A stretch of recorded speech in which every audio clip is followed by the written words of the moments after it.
Welcome to the Rise to Thrive podcast. Rise to Thrive is your real talk resource to elevate your life and business through growth, wellness, and manifestation.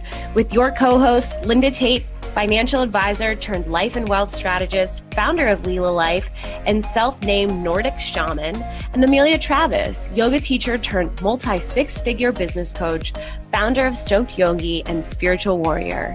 We're here to help you level up and create the life you imagine, sharing inspiration and strategy to elevate vibes and consciousness so you can rise to your best self and thrive as your best self. Tune in weekly to Thrive Daily. Tuning in now.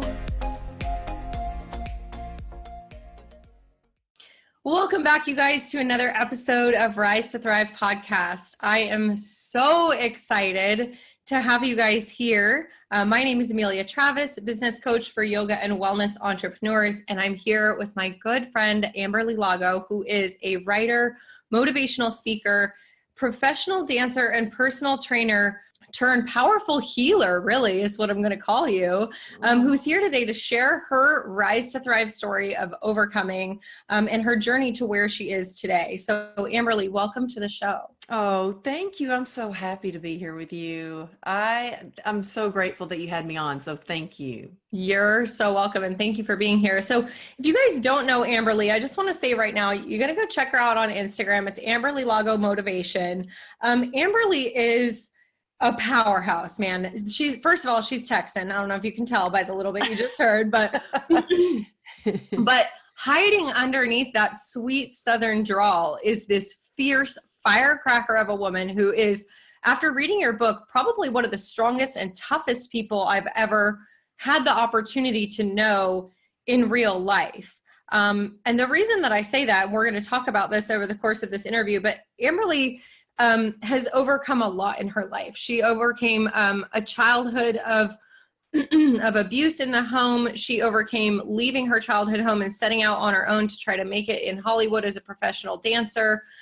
She overcame a very severe accident, motorcycle accident, which damaged her right leg so badly that it was almost amputated, and she's undergone over 34 surgeries. How many now? More than that? Even? 34 surgeries. Yeah, over 34 surgeries to allow her to keep her leg. And through all of that, she has succeeded in her career, raised two beautiful children, nurtured an incredibly admirable marriage, and is now changing lives for other people in everything that you do. So you are so sweet. Thank you for that lovely introduction. Oh my goodness.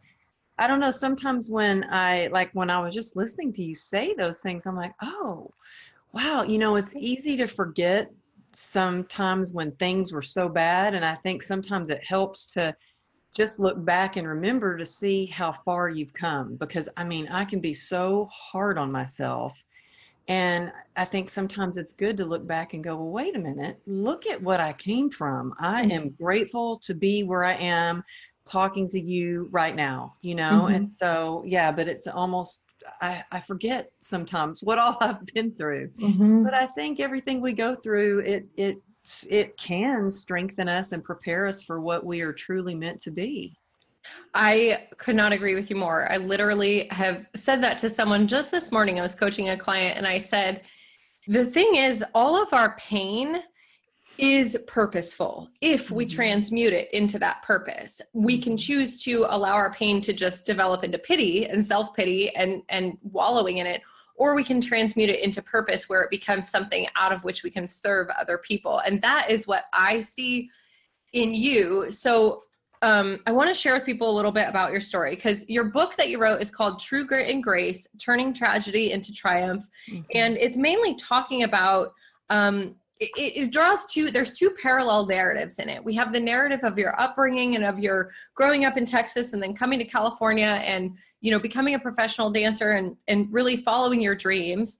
And then we have the parallel story that's running of overcoming the aftermath of this accident that happened, this motorcycle accident, and how you had to fight to survive in that. And I found that it was really, really cool because these two parallel narratives were both stories that encompass, the title of our podcast, Rise to Thrive, but in two really different ways. So I wanted to ask, when you hear rise to thrive, do you feel like you identify with that more in the overcoming of your surgery, or more in like everything that led up to that, or in both? It's interesting. I love the rise to thrive. And I think that there's so much empowerment in that, because once we realize we have a choice to thrive, we take our power back. And I just got back from Texas a couple of days ago, and my mom had said,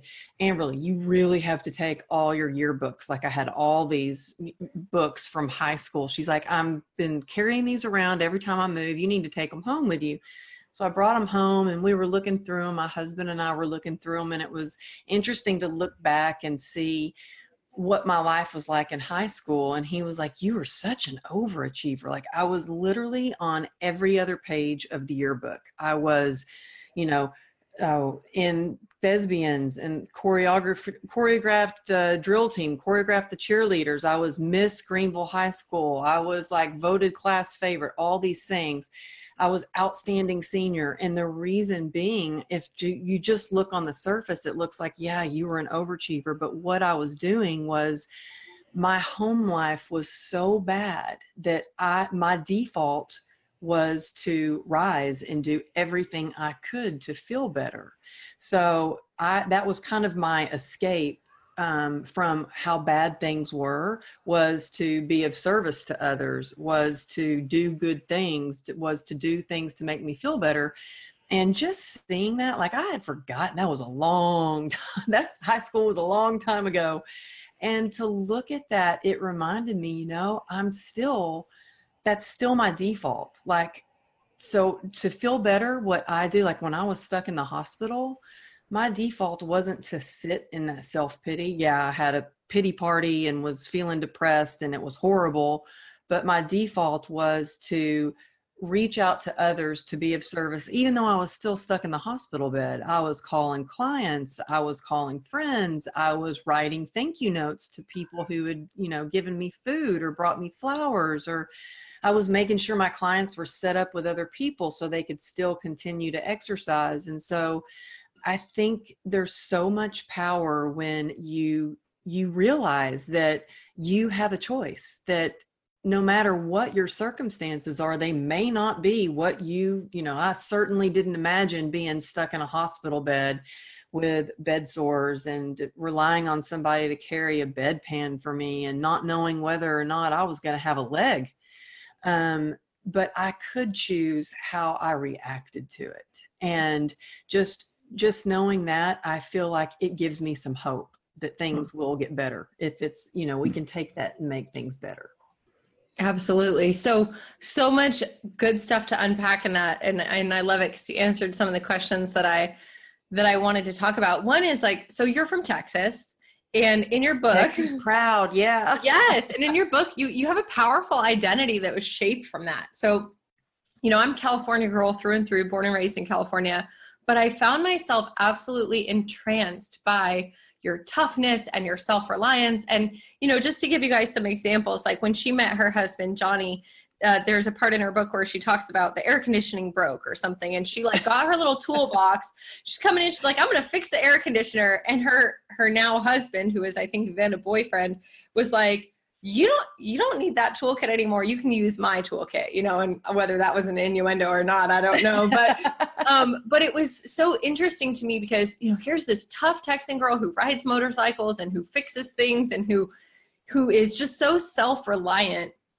Do you think that is because you're a Texan, or do you think it's because of your adolescence and your upbringing, or some combination of both? I think it's a combination of both. I mean, it was so different when I was growing up. I mean, and I look at just how my kids are now. And I have a 23-year-old, and I had a talk with her the other day, and I said, look, that internship you have is great, but they've got to start paying you. I said, because you are now the age that I was when I had you, and I was a single mom, raising you and supporting myself and making sure there was a roof over both of our heads.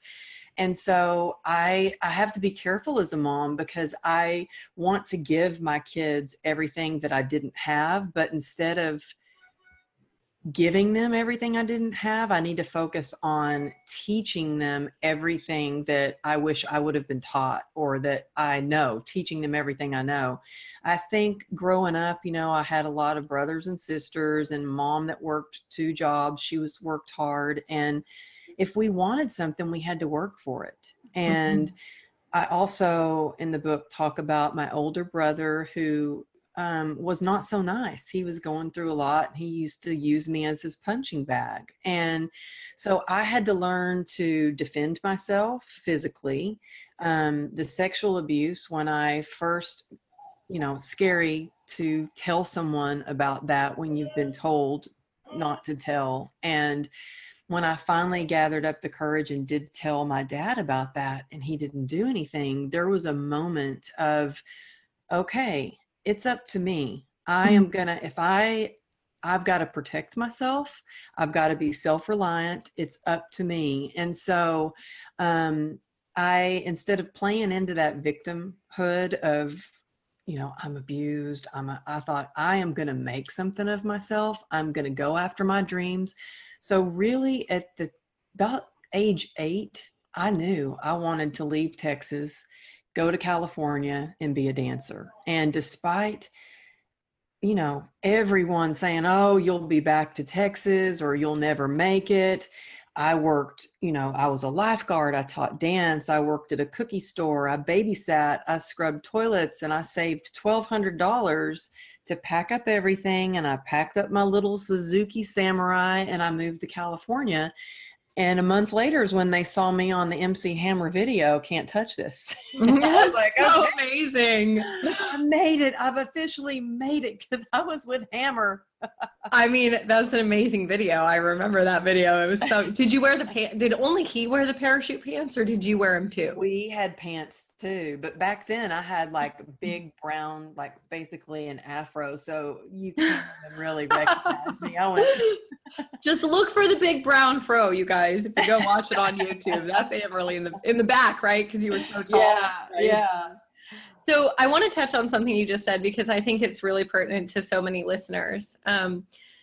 You come from a line of really strong women. You talked about your mom working 2 jobs. In the book, you also talk about your grandma. You talk about the aunt who still is in Texas that you're close with.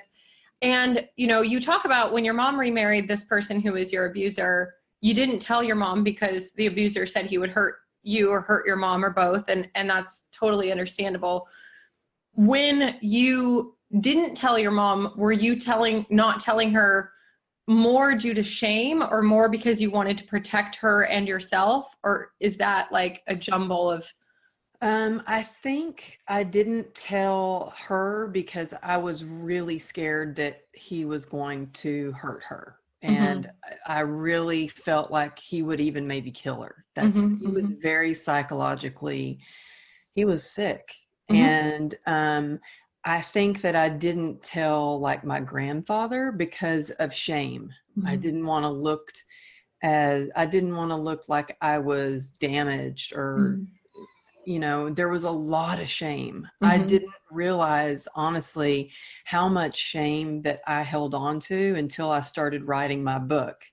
And actually in the middle of writing my book, it was like, there's something cathartic about writing. And I went to therapy. By the time I wrote my book, my mom had already known about the abuse for years.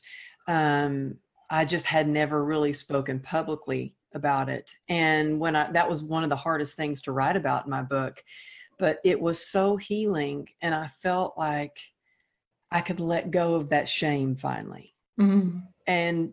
But the day that my book published, I had a moment of like a little anxiety attack, like, oh my God, all the PTA moms are going to know. oh, all the, my friends are going to know. Like, there are people that I have been friends with for over 20 years, and they're like, oh my gosh, I had no idea. And then there are other people, I am so shocked at the amount of people that have reached out to me, whether that is from Instagram or straight from my inbox from my website, that have somehow managed a way to reach me and say, thank you for writing that. That happened to me, and now I feel like I can let go of the shame and I can walk with dignity. And that is what truly was the whole reason for writing my book, is so others can go, oh, that resonates with me, or that happened to me. And when I first wrote the book, so there's a whole process when they are designing the interior, and they finally send the book to me. It's like a long process to get your book published. It's like a year. In the back of the book, my husband is reading it and he goes, oh my gosh, you talk about sexual abuse. It's on the cover of your book. And I said, he goes, why would you put that on there? And I said, honey, I think you need to read the book. In the book. Well, right after that whole Me Too movement happened. And it was like, I'm so glad that I didn't keep that inside, that I shared that, because there are so many people, and I want, other women or men, there have been men that have reached out to me to know that they don't have to keep that walk in shame. They don't have to keep that inside. What is that saying?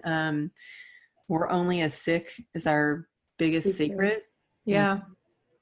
Yeah. So that was one of the things that I work with a lot of women, and have had my own, this past year has been a really interesting experience for me. I turned 33 last year, which I call it my Christ year. And I really set this intention for integration in my life, and to integrate what I thought I was integrating was the divine masculine and divine feminine, just, the many different ways that we understand God. But what's happened in that pursuit of integration is that everything starts to integrate, right? My past experiences, my lessons in business, my relationships, like I'm starting to find healing and integration in all these different areas.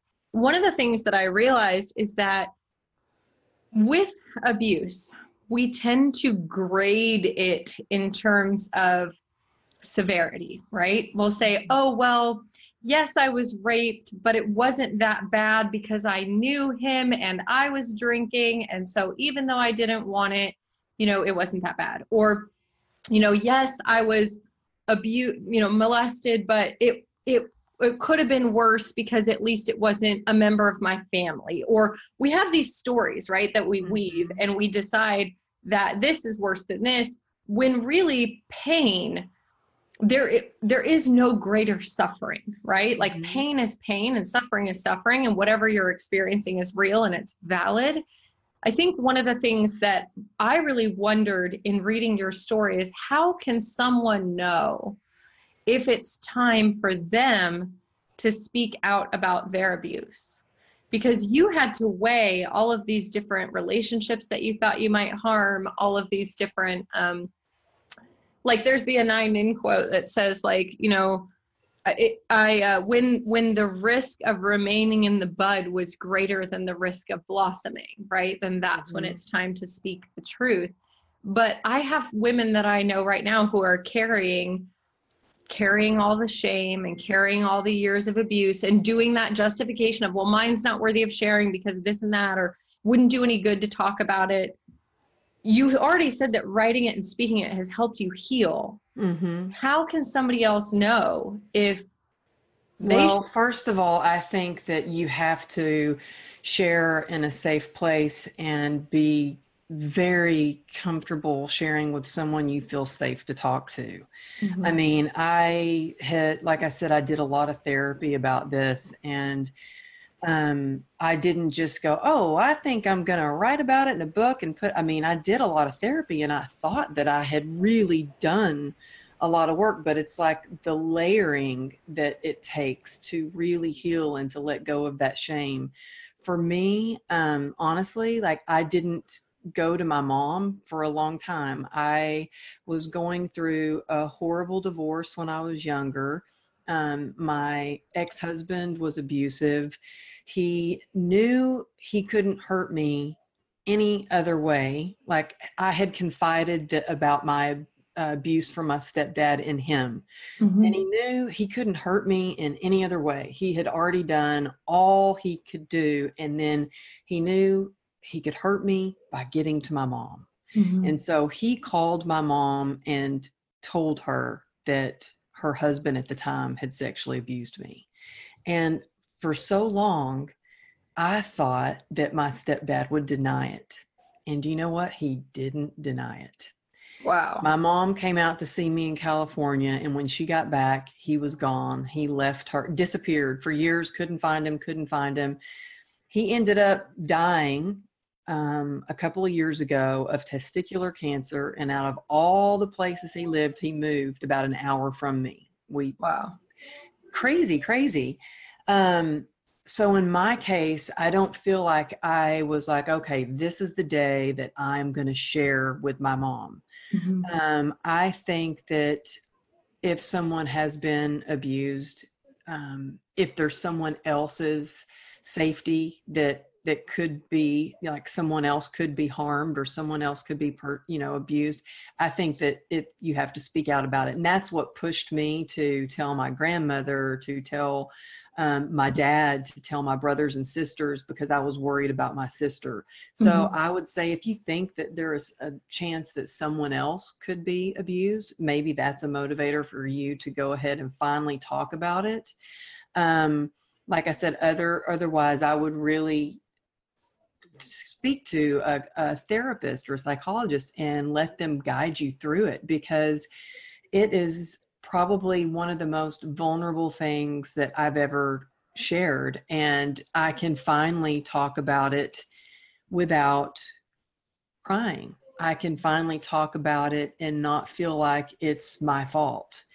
But there are certain things, you think you've healed from something and then something will trigger you. And I'm like, oh my God, where did that feeling come from? And it's like, wow, sometimes things just stick with you. And that's why I think it's so important to really write about it. I journal every day. And if you can journal about it, even if you journal for 5 minutes, confide in someone that you really love and trust. And I think that now with today's world, this happened so long ago that no one talked about it. And now I think with social media, there are so many people that are talking about it. So I feel like it's a little bit more accepted to talk about it. And so I think that makes it a little bit easier. Not that it's an easy thing, but it certainly made it easier for me not to feel like I'm the only one. Like, there are so many people who have been raped or abused. And it's really, like, I kept wondering in my parenting, like, why was it when my older daughter turned about 8, I turned into this like huge mama bear, like so protective of her. And when it hit me is there was one day we were with my husband, we were looking on his laptop and we were going through pictures, and there was a picture of her in her bikini with her friend. And I was like, erase that picture now, like erase it. And I was like, so like, he was like, what is wrong with you?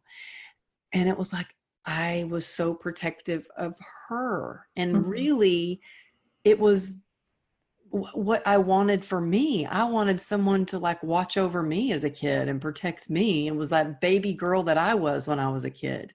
She was fine, but I make sure I talk to both of my girls about that sort of stuff. And I knew when my youngest daughter turned about 8 or 9 is when I got really like protective of her, running around or, never being alone with a stranger, or, I don't mean to sound like some overprotective, crazy helicopter mom, but I just want people to be aware, that you think that horrible stuff can happen. Yeah, I think it's important. And I don't think it sounds like helicopter parenting or craziness. I mean, one of my best friends growing up was abused by her dad's best friend for years, and just, never said anything. And that's the interesting thing about sexual abuse, especially, is because of the shame, and the shame being so overwhelming. So many women internalize it and maybe don't even identify it as abuse until down the road. Or if you do know, you find the ways to justify it and all of that. So I think to just hear you be able to speak about it and to be able to explain that you found healing on the other side of it is really important. So I thank you for sharing that in your book and sharing that with our listeners so they can just know, you guys, you're not alone. And so it's really important. Yeah, I think it helps to be able to talk to someone who has been through that experience and to know that you're not alone. Because when you are abused, you feel like you're the only one. And it is when you connect with someone who has had something similar happen, it's comforting to be able to talk to someone about it. Yeah. So the other thing that I think you said that was really good is just like, don't expect that it's all going to heal at once, right? It's like, even if you choose to talk about it, all of a sudden, it's not going to be necessarily something that's like ripping off the Band-Aid and then it's healed. It's like little by little, we grow into comfort with our truth, and we grow into the ability to kind of play that edge of pushing, like, okay, can I share this here, or can I share this with this person? And the more we allow ourselves to be seen and heard in the fullness of that truth, and the more we're still loved in that place, or sometimes loved even more, then we can start to love ourselves enough to go to the next step, right? So just give yourself grace and compassion wherever you are, if this is something that resonates with you. Okay, I want to switch gears a little bit and ask you, first, we need to tell everybody a little bit about the accident, because if they haven't read the book, they don't know. Okay. So they know you're a professional dancer, right? And you grew up in Texas, you moved to California, you danced in MC Hammer's video, and you worked as a professional dancer and a personal trainer for a long time, right? Yeah. Professionally as a dancer, that's all I did until I knew I wanted to retire from that at a young age, because 25 was like getting up there as a dancer. And so I traveled the world. I worked, and then I was a trainer, went to school to learn how to be a professional trainer. And I was a trainer, and I did fitness videos. I was sponsored by Nike. I did, I had trainers that worked for me. So it was really a big career. And my whole life was fitness and being outdoors or on the gym floor or on a stage. And I gotta interrupt and ask, how the heck did you do that as a single mom? Were you still a single mom at this time, or had you met Johnny yet? No, I was a single mom until my oldest daughter was about 8. And, she actually says to me to this day that she's thankful that she was brought up the way she was, because she had to learn how to hold a conversation, sit like a lady, have manners, because I had some when I was a dancer, she would go to auditions with me. There was one job that it was for a commercial. They called me back and said, well, we don't want you, but we do want your daughter. There was another audition I went on, and they wanted me and her. And so she ended up getting some of the jobs with me, but she learned how to be very well behaved. I did what I had to do. And then when I was a fitness trainer, she went along with me to conferences. She sat, actually, when she was 2 years old, I would take her to the gym, put a mat out, give her bottle. She had toys there. She grew up in the gym, and she would sit on that little mat. Well, as she got older, there was one day I noticed she was carrying little Dixie cups around of water and offering water to people. And I thought, oh my gosh. And then one of the trainers yeah, she just charged me $1 for that. Yes. Yeah, you go, girl, little entrepreneur right there. But she, and I had some very high-end clients, and they would invite me to beautiful dinners. Every year I went to high tea at the Beverly Hills Hotel, and with all these well-to-do women, and I was their aerobics girl, and they called me the aerobics girl. And Savannah, my daughter, was invited to go with us, and she learned to listen and ask questions and put her napkin in her lap and sit there. And so she didn't have an iPad like kids have now. She had to really be in a conversation with people. And to this day, she enjoys going and having dinner with even people that are a lot older than her because she loves to have a good conversation. But yeah, I just did what I had to do. But to have all of that just completely, my livelihood, my passion, it was like everything was just stripped away from me. And at the time I was hit by an SUV. I really had no idea just how drastically it was going to change my life. I mean, really, when I first got hit, I looked down at my leg and I thought, well, this doesn't look good. There was blood everywhere. My leg was broken into pieces. And one of my first thoughts was, oh man, I'm going to have to train clients on crutches for a while. I had no idea my femoral artery was severed. I was bleeding out on the road. And it's crazy what goes through your head. Here I am in, life, I could have died. And then I think, oh my gosh, my husband is going to be so mad at me because I have a pulled pork sandwich in my backpack and this is his new backpack. Well, I had slid across the asphalt and that backpack saved my back. I had road rash all over the back of my arms. And here I was worried about him being upset about his backpack being ruined. And it wasn't until I started to see people approach me with this horrified look on their face that I thought, oh, wow, this might be kind of serious. They're afraid to even come up to me. But it really it shifted the whole course of my life. And it took me a long time to kind of figure things out and climb up out of that dark hole.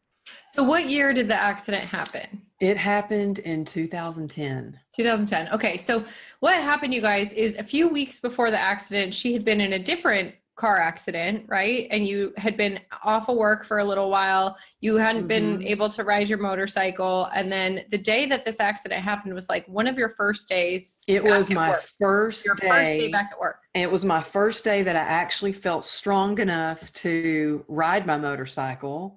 And because I had such severe whiplash and everything, and I tried to go back to work and I was a mess. And so it was like, one of my first days back to work, back on my motorcycle. And I just remember feeling so good, like, I'm back. I'm like getting better. And then bam, hit by an SUV. So I have to ask about that because in the book, it really sounds like it was intentional. The way that the story reads is you were on your motorcycle and the person who hit you in this SUV, it almost sounds like they were speeding up and they were trying to hit you. Is that true? Well, when you're riding a motorcycle, you ride defensively. You have to look out and constantly look at your surroundings because, you're not protected and there are people that don't see you.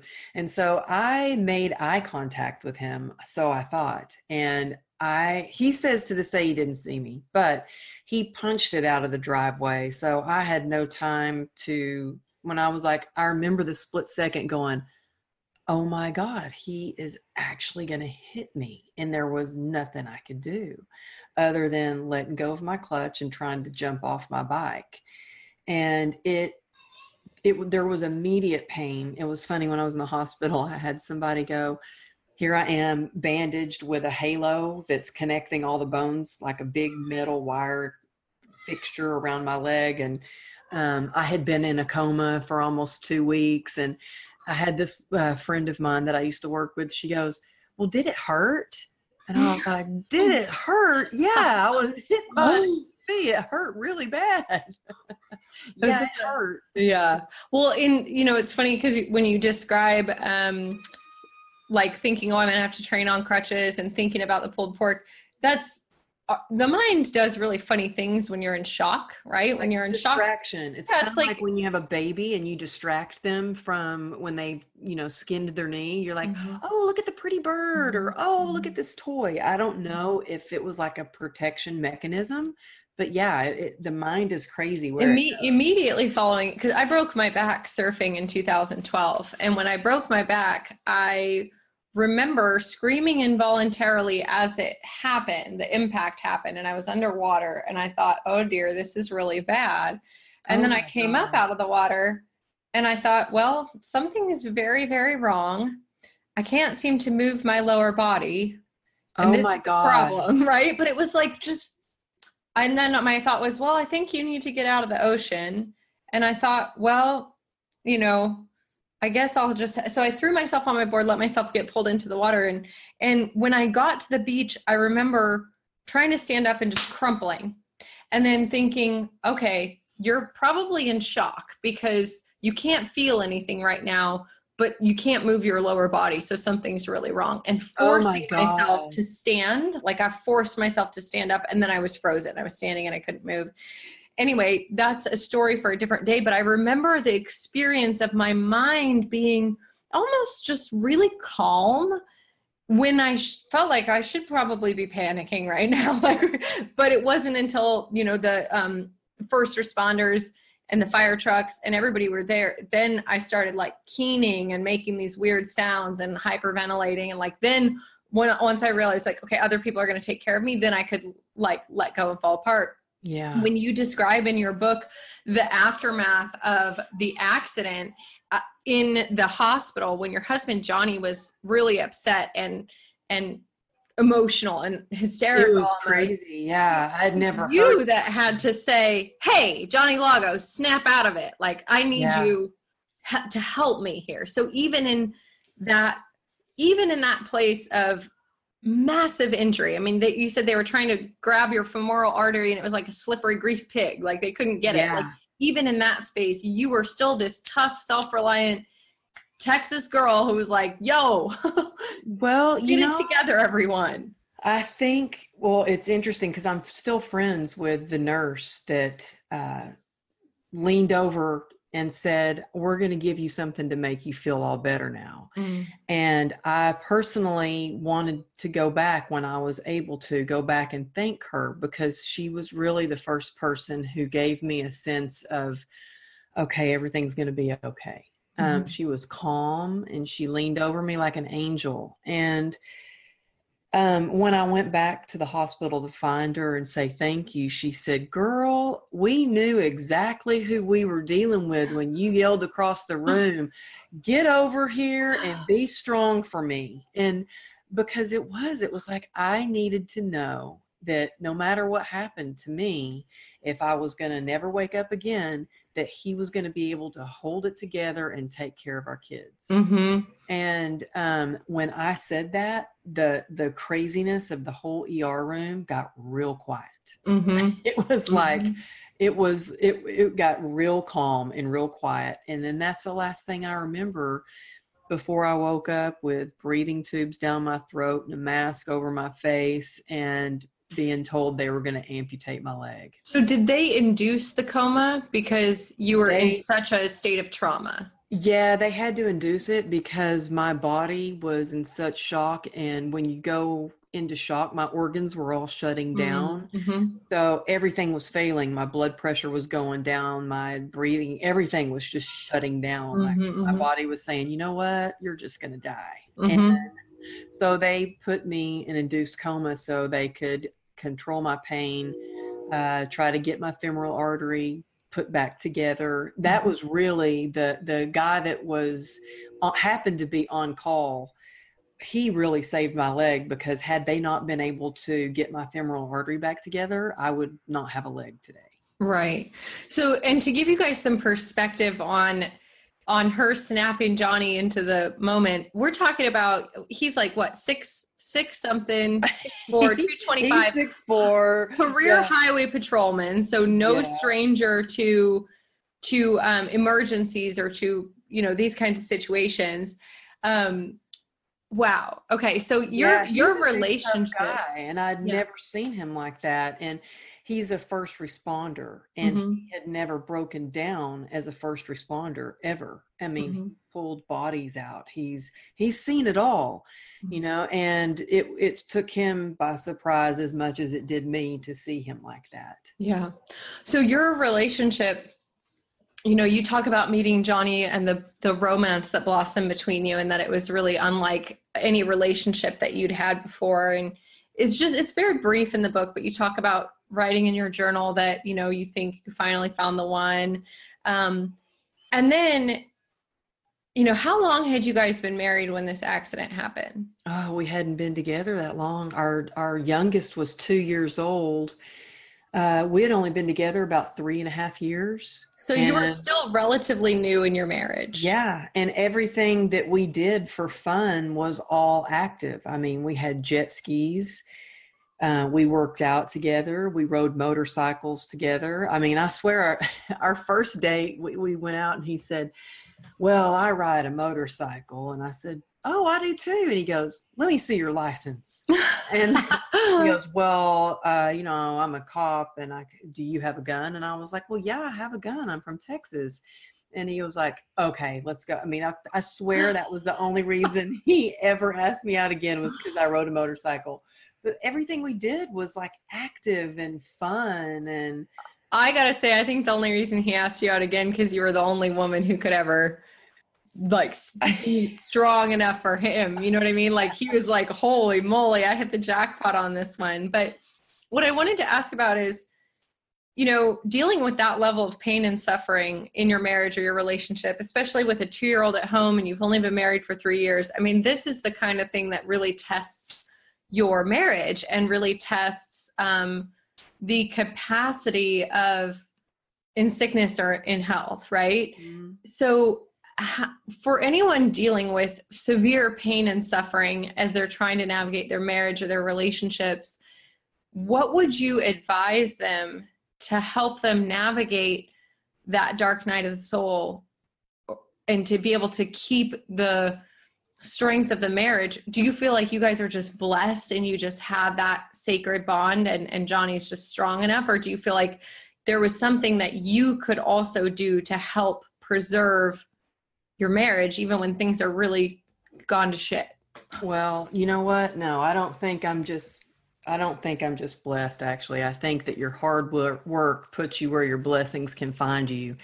And it's hard work. I'm not going to sit here and tell you that our marriage is wonderful and everything's great. It's been a walk through the park. It's been hell at times. Mm-hmm. And I mean, honestly, for a long time, I got to where I was in such a dark place because I felt like I'm not the woman that he married. Mm-hmm. Not only do I not look like the woman that he married anymore, I'm full of scars. I can't do what I used to do. Then I thought, I'm not the mother I used to be. It was all circled back around to not good enough. Mm-hmm.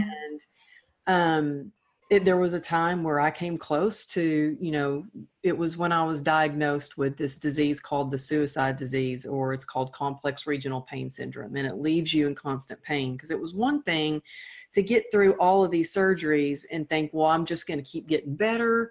Our marriage will get back to normal again.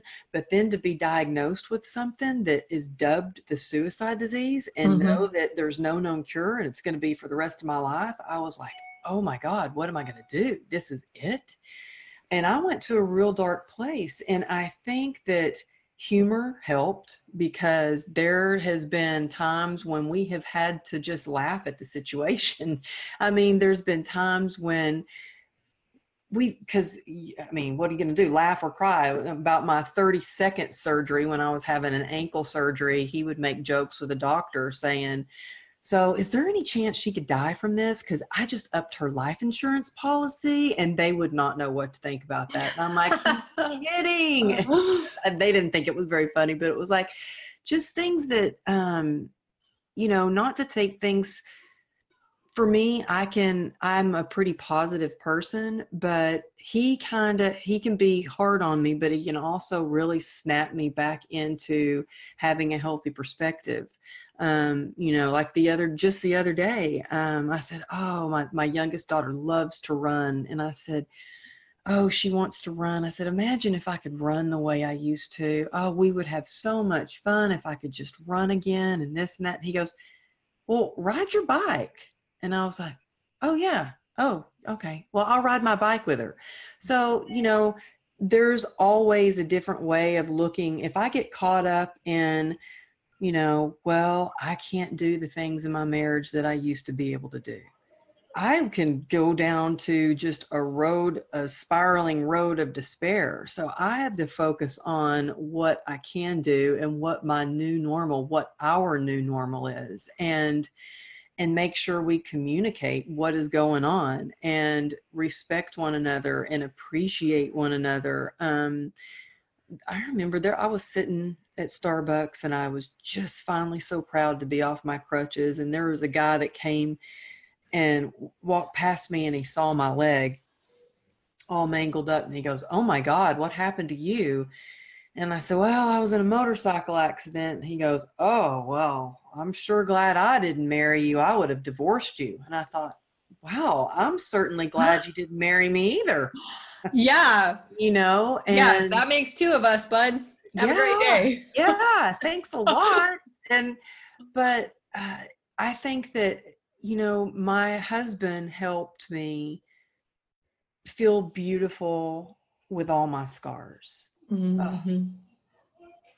So CRPS, I'm gonna ask a really personal question. CRPS, does that affect your sex life? Is it like, because when you're in pain, you obviously don't want to do it. Yeah, it can. Oh my God, it can be hard because you're in pain all the time. And so it does. Like, I'm gonna be real honest. Yeah, I mean, my husband's gonna kill me if he hears this podcast.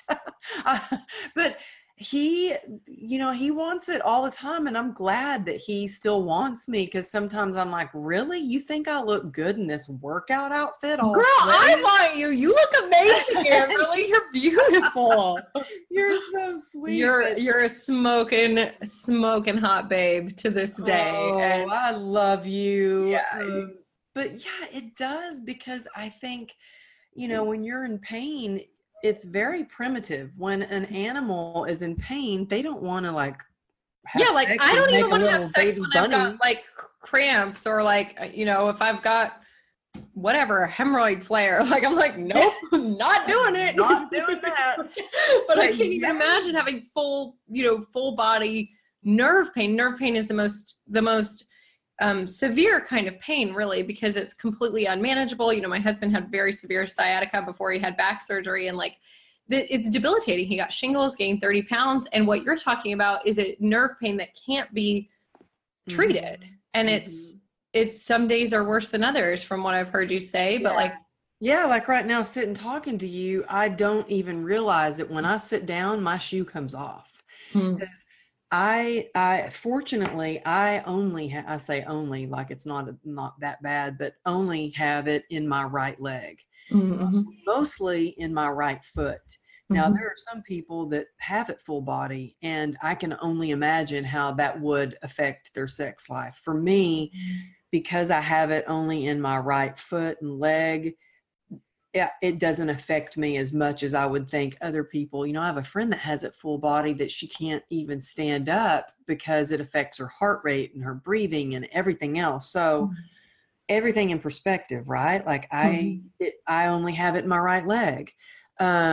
So there are things that I can do that other people with CRPS probably can't. But I think when we get caught up in that whole comparison thing, it's like what you said earlier, pain is pain. It's like, and people go, oh, well, I don't even want to tell you about what's going on with me, because there was this guy in the gym one day, and he goes, I said, "Hi, how are you?" I said, "I'm good." And I said, "How are you?" He goes, "Well, I'm good, but I'm not the one that got hit by an SUV, had all these surgeries, deals with pain all the time." And I was like, oh, wow. Well, I was good, but now you make it sound horrible. But I think that with my husband, I think that if we find time to really be in the now and the present with each other, and we have found things that we can do together that have replaced what we used to do. Like, we don't ride motorcycles together anymore, although he still has his motorcycle. It just sits in our garage. I can't wait till that thing's gone. I'm like, can we sell that?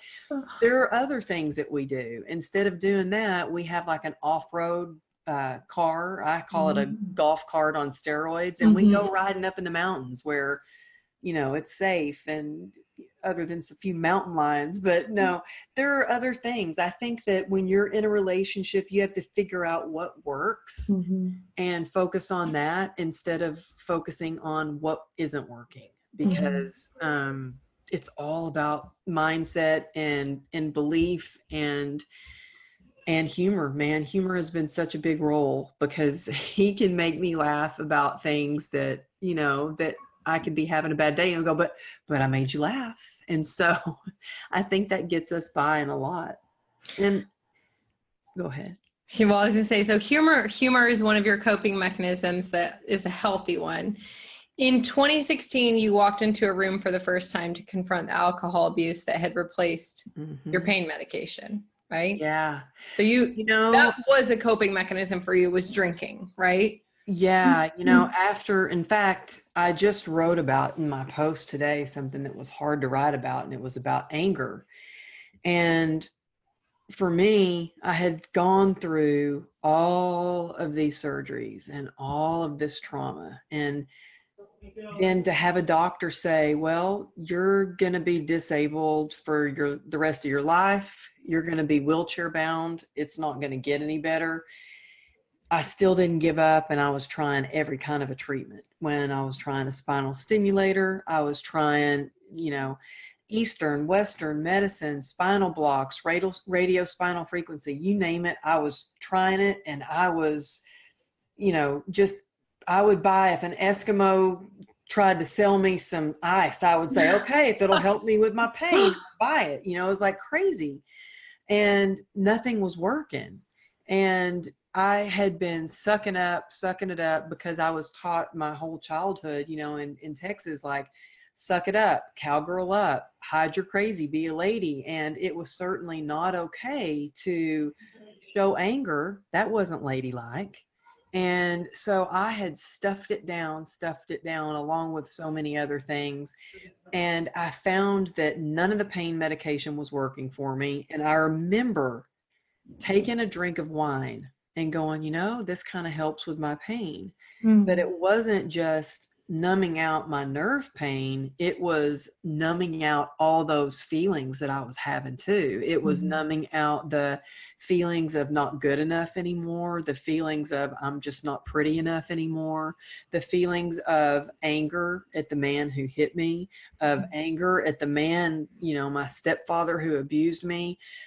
I was stuffing down a lot. And before I knew it, I remember thinking, my gosh, drinking can't be that good for you, but if it helps with my pain, I guess I'll have to do it. I think I found my solution. And you know what? It was a solution until it wasn't, until it didn't work.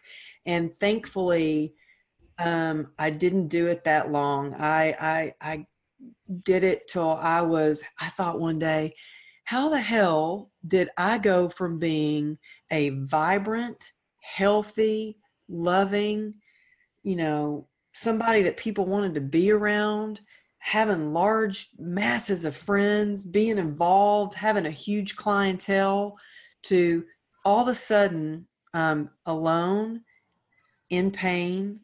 I've lost my career, my happiness, my joy, my livelihood almost. I was ready to give up. I was full of despair. And there was just a little, because I think we all have this light within us, and mine was about to go out. It was like barely flickering, but it was enough to get me to reach out for help. And I called a friend and said, I think I got a problem.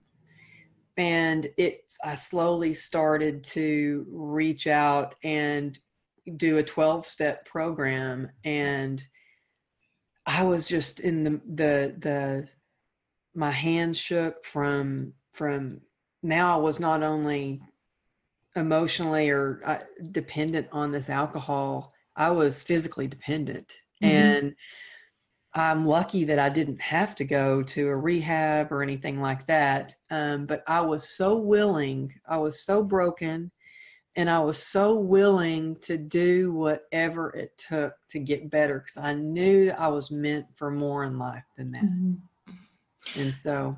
I think that really brings the story full circle. And, you know, when you talk about that contrast of being at what you felt like was the pinnacle of your life and everything going so well, and then seeing the contrast of that, of being in the dark and being alone and being in pain and suffering, do you, in your book, one of the things that I found most fascinating is that you're a woman of faith. And you also talk about how through free will and through every little tiny choice that we make, and we don't have to address the question of predestination versus free will, because that is a big question that I think all of us are walking through this whole life wondering about. But you talk about how it's every little tiny decision that culminates in this great dance of chance, really, that brings us to where we are. Every tiny little decision that you make leads you to exactly where you're supposed to be. So when you look at it from that perspective and you look at your purpose today, do you feel like your purpose is serving other people with this powerful message about the choice that they have to thrive? What is the purpose? Why do you think you've gone through all of this? I think I've gone through all of this to show others that are still in a dark place that they too can have hope and find the light. Yeah. And then my last question for you, you said dance has always been such a huge part of your life. So you describe, you know, as a child dancing on tables and dancing down the street and dancing at school and dancing anywhere you could. Today, are you dancing? You know what? I went and took some belly dance classes. And my first class I took, I stood in the middle of the classroom and I cried. Because I was like, oh my gosh, I didn't think I could dance anymore. And I can dance. I can do this. And I put tap shoes on about a year ago and I can still tap. Oh my God. Which is amazing considering my right foot is fused. But now I mostly dance with my daughter, who has taught me how to do the floss, you know, so we do flossing together and we do all kinds of fun, silly dances. But I just met, actually through the last podcast I met the host, his girlfriend is a dancer, and we're planning on taking a dance class together. So it's something to look forward to. So I keep thinking that you know, the universe keeps telling me that you need to start dancing again, and we're going to put it right in front of your face. Are you going to do it? Are you going to do it? And then, you know, I haven't shared a lot about, like, if you look on my Instagram, some people never knew that I was a fitness trainer because I don't do like a lot of workouts or anything, but I constantly have people DM me and say, how do you work out with pain? Like, how do you stay in shape with pain? What do you do? And so my 11-year-old is like, Mom, we are going to record a workout video and you're going to be So yeah, she's amazing. These youngsters with their video editing and stuff. So that we're going to do that. I'm like, okay, I'm going to do it. So dancing and showing some fitness videos are in my future. I'm so happy to hear that, because I feel like the choice to dance, like, yes, that's a literal question, but it's also this metaphorical question of, like, you know, sometimes people will say to me, well, I'm not very flexible, so I can't do yoga.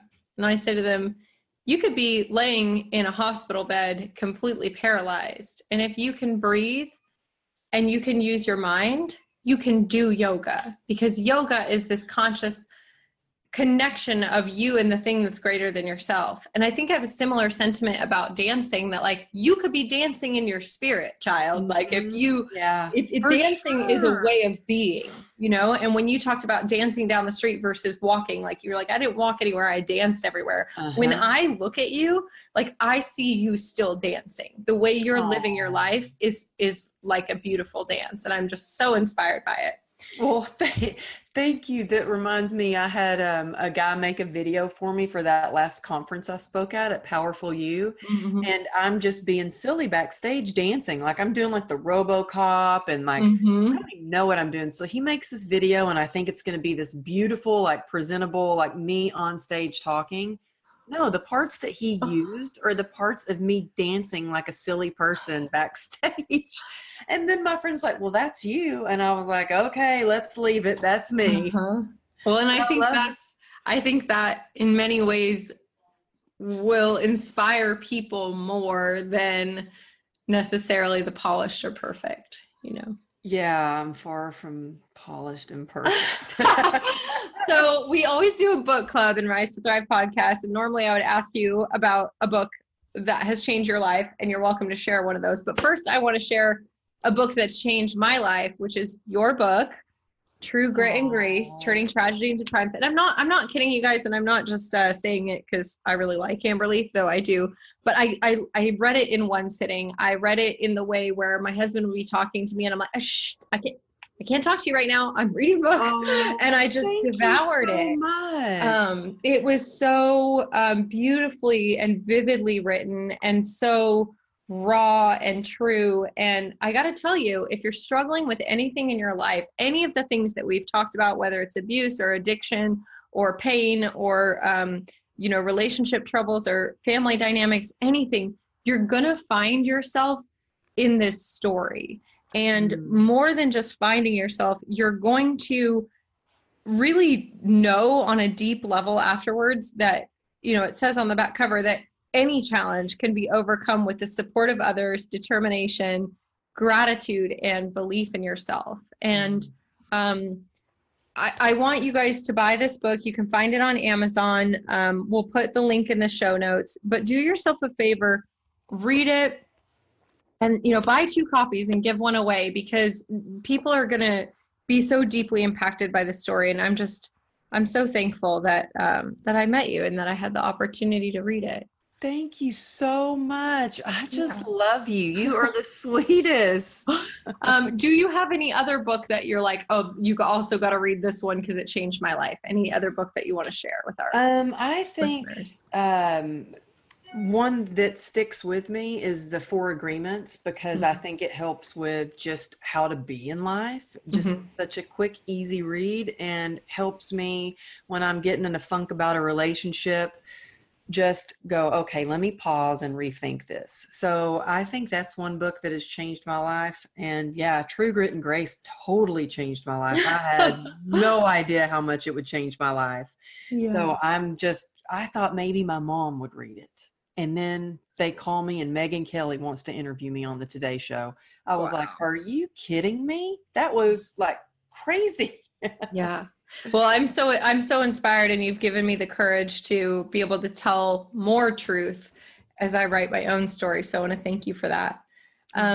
I know that everybody's going to want to connect with you after this episode. So you can find Amberly online at amberlylago.com. And if you want to go check out her website, she has a 5-day resilience challenge that is totally free that you can participate in. So if you find yourself listening and going, damn, I want to be as badass as Amberly, please go do her resilience challenge so that you can cultivate that within yourself.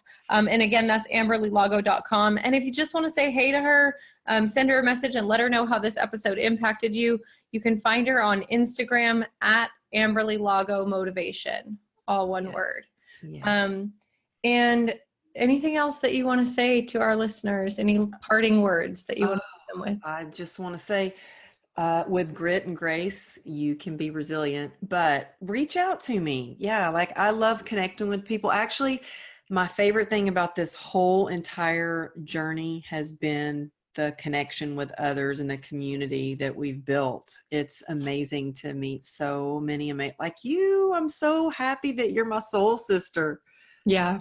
Amberly is like the best friend on Instagram, you guys. She comments back, she'll DM you, she's a lover. She's just amazing. So, all right. Thank you so much for taking the time with us. Thank you guys for listening. If you loved this episode, share it, subscribe, spread the love, and let other people hear this message, because somebody that you know right now is suffering, they are in pain, and they are struggling to figure out how they can overcome, and they need to hear it. So Amberly, thank you again so much for your time. It was such a joy having you. Thank you. Thank you so much for having me on. You're welcome. We'll see you guys in the next episode. Thank you guys so much for hanging out with us today on another episode of Rise to Thrive podcast. We are so stoked that you're here. If you loved today's episode, if it helped you, please share it with a friend, snap a screenshot, tag us on stories at Rise to Thrive podcast, or head to iTunes or Spotify and leave us an honest review. We love you guys. We appreciate you. And until next time, keep rising, keep thriving. See you next time.